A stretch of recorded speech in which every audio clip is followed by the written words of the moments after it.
All right, gonna do a little showcase of the helmet since quite a few of you have asked what I'm running here.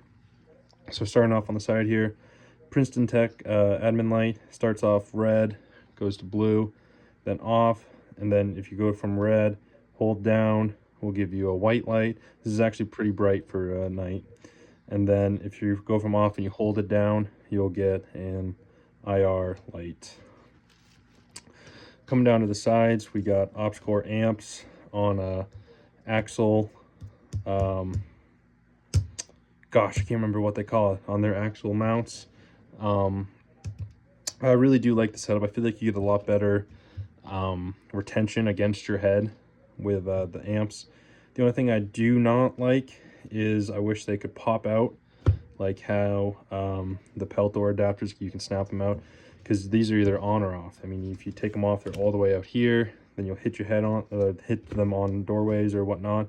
And I really would like just a medium ground setting, and it's almost forced me to go back to Peltor mounts. And I remember a while ago, one of the guys from Spirit of Systems was telling me that they were going to come out, that OpsCore was going to come out with ones that pop out just a little bit, and I guess that never happened. But moving on from there, we just got one of these little I don't even know what they're called. They're Unity Sparks, that was called. I've used this quite a bit in the Marine Corps. It's awesome just for you know, you're doing anything with friendly units, and it's you know, the IR one's nice, but sometimes it's nice to have a Viz one as well, especially for training purposes. Back here is just a little counterweight pouch that I had sewn up, nothing fancy. And like I had just mentioned, the IR strobe. A lot of guys will buy the really fancy Manta ones, which I think are awesome if you use them a lot. I ended up not using this very much, so I just went with the cheap disposable. I say cheap, it's still pretty expensive V-lights. On the other side, on a Theorem Variate, it was a Variac mount. I got an IR light. This is a weld tool head, and what do I want to call it? Clicky cap. You know, it's awesome for, you can do umbrella lighting in a room. Same for going down. And it's awesome for really low illumination nights.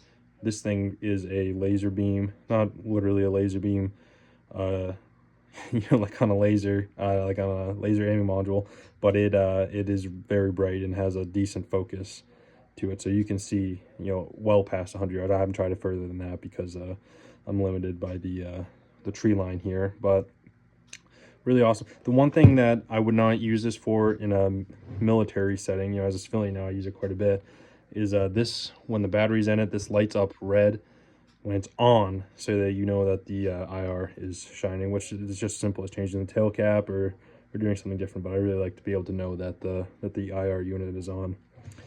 That, you know, pretty much sums up my helmet build.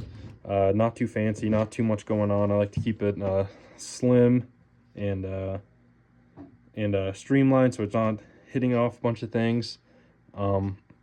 But yeah, some things, if I would change it, could potentially be the arms back to, or even to the Unity ones, but then I lose my rail space here and potentially even here, which is just going to result in more problems. So for now, I'm sticking with these.